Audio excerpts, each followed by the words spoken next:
Bueno, pues aquí estamos y vamos a trabajar entonces, a resumir un poquito. Hay gente aquí, hay humanos conmigo, aunque no lo parezca, porque en cuanto pongo a grabar es como que todos, vale, estamos antes de grabar todos jajaja, jajaja, gastándole bromas al profesor, riéndose del instructor en la cara, criticando mis gustos literarios, pero mira cómo aguanta la risa. Pero es poner a grabar y están todas como en misa, ¿vale? Están todas como en misa. Nadie se va a creer que hay alguien, que alguien diga algo. Al profe no se le interrumpe. Al profe no se... Vale, hay gente. Hay humanos. Bueno, tampoco os paséis. Entonces, un resumen rápido, porque tenéis todos los que venís al taller, tenéis la unidad por escrito, y los que no venís, hombre, pues si queréis tener una unidad por escrito, pues tenéis que venir, que os voy a contar yo. No voy a dedicar a repartirlas por la calle, ¿no? Entonces, no sería mala idea, ¿eh? Yo voy a poner a... No, llévesela, por favor. No, me haría mucha ilusión. No, que no me interesa eso. No, pero por favor, y léala. Vale, entonces, estamos con el tema de los personajes. Recordamos, al tema de los personajes le vamos a dedicar 3 unidades. La primera unidad fue de construcción, de cómo voy a construir un personaje, cómo lo puedo imaginar, qué tipo de herramientas me pueden ayudar para crear, para planificar, para imaginar, para inventar personajes. Y en esta segunda unidad dedicada a los personajes vamos a ver la caracterización. ¿Qué quiere decir esto? ¿Cómo se los voy a mostrar al lector? Es decir, ¿qué es lo que el lector recibe de todo lo que se me ha pasado por la cabeza? Y lo normal es que el lector reciba una mínima parte, ¿vale? No todo lo que se me pasa por la cabeza lo digo, si no acabáis como yo, ¿vale? Entonces, tenéis que dosificar, claro, y saber que, bueno, todo el trabajo de planificación siempre hablamos de la teoría del iceberg, ¿no? Un poquito la teoría del iceberg de Hemingway, que Hemingway le robó a Freud y Freud lo robaría, pues, al Titanic, yo qué sé.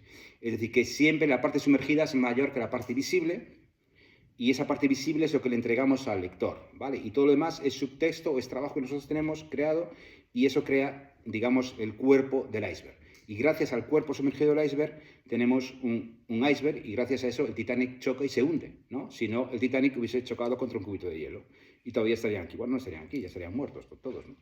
Entonces, el tema es presentárselos al lector. Cuestiones fundamentales que tenéis que tener en cuenta en la unidad, ¿vale? Para los que hoy no podéis haber venido. Hoy no podéis haber venido, hoy no habéis venido. Sí, bueno, en fin. No habéis podido venir. No habéis podido venir. O no Vale. Vinieron, o no vinieron. O no vinieron. Para los que no vinieron. O para los que hoy no vendrán. O para los que no han venido, se lo ven diferido. Los que llegan tarde, no se pierden este o los que se tienen que marchar antes. ¿Vale? Okay, el tutor porque no merezco ni título de profesor, el tutor del taller no sabe ni hablar. Ese es el nivel que tenemos aquí, ¿vale? Entonces, caracterización directa y caracterización indirecta. Y caracterización estática o dinámica. Y esto es fundamental. Cuando hablamos, veremos algún ejemplo después, cuando hablamos de caracterización estática, hablamos de cuando ocurre que pues el escritor nos da una serie de rasgos físicos, psicológicos, etcétera, de un personaje en bloque. Es decir, de repente es muy característico esto de las novelas decimonónicas, ¿no?, del siglo XIX. Hoy se sigue haciendo igual, hoy en día, pero ya se tiene un poco más de cuidado. ¿Vale? Es decir, que de repente paramos el tiempo de la narración, paramos la trama, paramos la historia y nos dedicamos a caracterizar al personaje. Y damos toda una serie de datos sobre el personaje, sobre su aspecto físico, sobre sus maneras, sobre sus complementos, su ropa, etcétera, ¿no? Pero lo damos como en bloque. Es decir, la acción se para y damos esta caracterización en bloque. Luego veremos las ventajas de esto y los riesgos. Y casi todos son riesgos, la verdad, para mí. A mí no es algo que me guste mucho, ni recomiendo demasiado, la caracterización en bloque, que se pause la acción para esto. Porque al final, como veremos algún ejemplo, luego leemos algún ejemplo y lo pondremos en un vídeo posterior al margen de este, a veces nos dan un montón de datos que no somos capaces de asumirlos, ¿no? Que de repente tenemos tanta información que acabamos de leer la caracterización del personaje y decimos, ¿y cómo es este personaje? Pues no tengo ni idea, pues no lo sé. A veces conviene mejor un dato concreto, bien puesto en un sitio, mientras hay una acción o mientras la acción o el tiempo de la narración no se para, ¿no? Entonces, digamos que ahí veremos 2 cuestiones que tenéis que estar pendientes en la unidad didáctica, que es súper importante, la caracterización directa, indirecta, y luego la cuestión estática o dinámica, ¿no? Otra cuestión importante es el tema del lenguaje del personaje. Es decir, ya hablamos de la adecuación del personaje. Cuando hablábamos de narradores externos, el narrador externo, digamos que es una voz que no está en la novela, que no pertenece a ningún personaje y por tanto se puede expresar como considere el narrador o el escritor en ausencia, ¿no? En este caso. Digo escritor en ausencia, que me parece muy poético, lo acabo de inventar esta frase, qué maravilla. Quiere decir, porque el escritor sabemos que hemos quedado, hemos convenido, todos estamos de acuerdo, que nunca está en el libro, ¿no? Lo que está en el libro es el narrador, ¿no? La voz que habla. Entonces, el narrador, si es externo, pues, excepto aquí Erasmo, que dice, yo sí, yo estoy en el libro, porque es así de chulo. Y dice, no, yo estoy en el libro, pero no es verdad. Si me quiero narrar un capítulo... Nunca va a estar en el libro. Él cree que está, pero no está, ¿vale? Entonces, dejémoslo en su fantasía, que tampoco hay por qué romper la fantasía a las ilusiones de la gente. Claro. Vale. Entonces eso. El lenguaje del personaje, y ahí entra el tema de la adecuación. La forma que tiene de hablar un personaje, sí, todo lo que conlleva eso. Es decir, no solo las palabras que utiliza, lo que dice, lo que calla, cómo lo dice, cómo forma las frases, a la velocidad a la que habla. Sí, todo ese tipo de cuestiones, cómo se expresa, aparte del lenguaje no verbal, evidentemente, todo eso caracteriza también, está dando información y está mostrando un personaje, ¿no?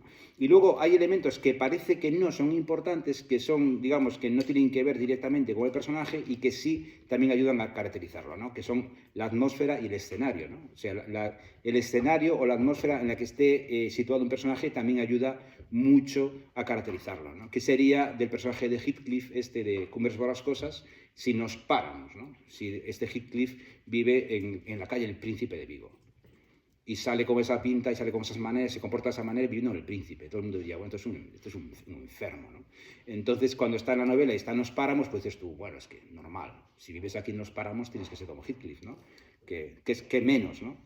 Vale, entonces vamos a ver también dos ejemplos que me parecen bastante interesantes dentro de la unidad, y luego veremos algún otro, de La Dama del Perrito, es un cuento mítico de Chekhov. Cuéntame. Cuando dijiste lo de la caracterización en bloque, ¿te refieres a...? Cuando se para la acción, cuando hablamos de caracterización en bloque... ¿Pero sería dentro de la directa? Sí. Sí, cuando paramos la acción, cuando digamos el tiempo de narración se congela, es decir, no ocurre nada más, que es como una foto fija. Claro, imaginad que estamos en una película, de repente paramos la imagen, ¿vale? Imagen parada y nos dedicamos a observar a ese personaje, ¿no? O digamos que se para la acción o el tiempo del relato, ¿no?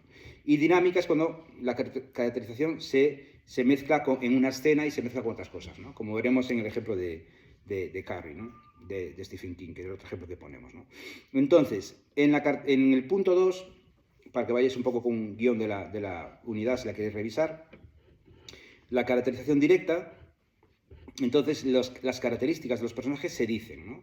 Con conceptos abstractos, ¿no? Lo de decir y mostrar es una cuestión fundamental en narrativa, que ya nos pararemos con esto en específico en una unidad concreta, que es la diferencia entre decir y mostrar, ¿no? Es como entre explicar y contar, ¿no? Siempre se suele decir, y es bastante acertado, entre comillas, con salvedades, que lo interesante es mostrar, ¿no? Es decir, que generar situaciones, comportamientos, etcétera, y que sea el lector el que saque sus conclusiones, ¿no?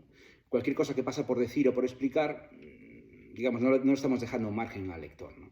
Entonces, por ejemplo, os pongo el comienzo, creo que es el comienzo en Sleepy Hollow, de Washington Irving, que es el cuentito un cuento corto, una novela corta, un cuento largo, como lo quieras llamar, la del jinete sin cabeza, que hubo una película hace años de Johnny Depp, ¿no? Sí.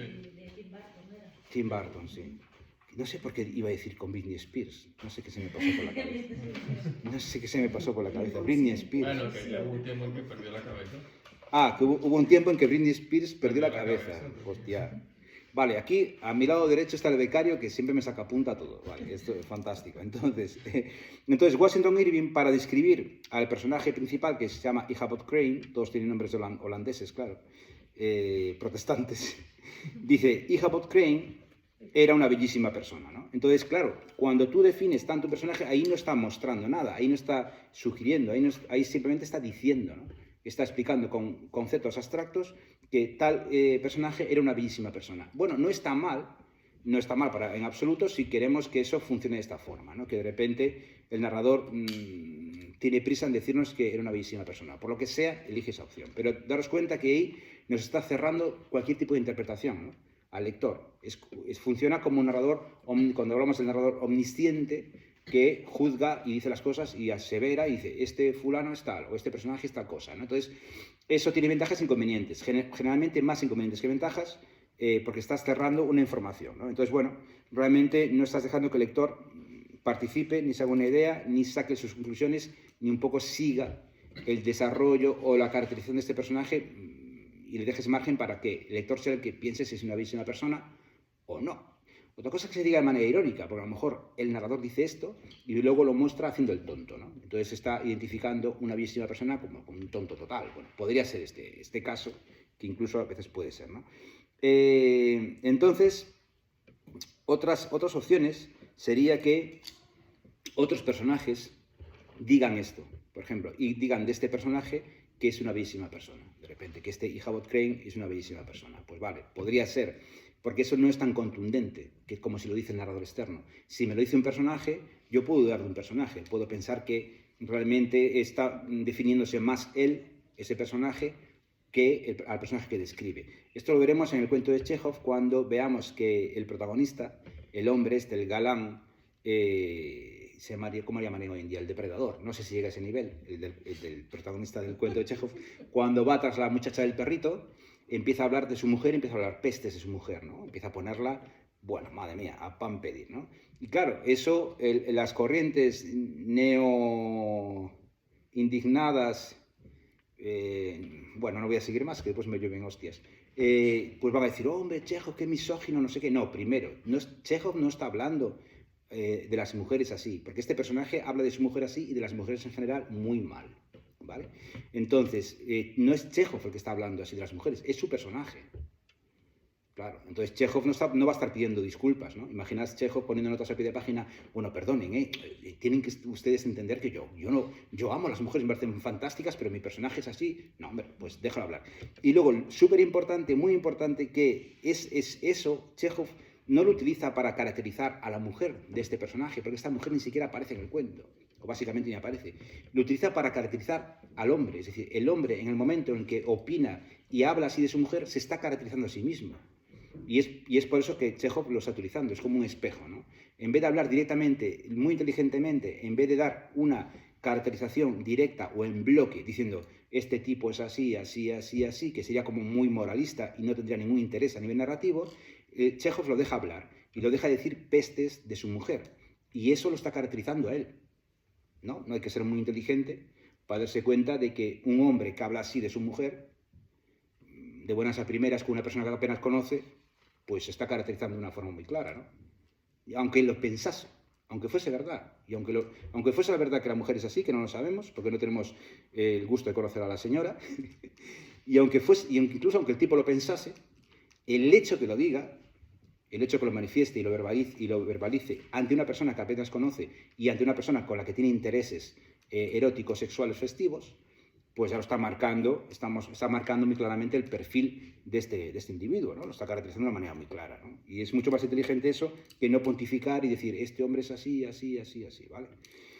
Vale, y luego tendríamos la caracterización indirecta, la que se limita a sugerir. La tenéis en el punto 2.2, pues a lo mejor se trata de, por un lado, el tema del bloque-no bloque, es decir, dar una caracterización dinámica, es decir, el personaje en acción, eso lo veremos en el ejemplo de Carrie, de Stephen King, al comienzo, como él la caracteriza dentro de los baños en esa primera escena, y luego a través de gestos, acciones, de opiniones, de pensamientos, de un poco lo que ocurre, para que el lector pueda sacar sus propias conclusiones, ¿vale?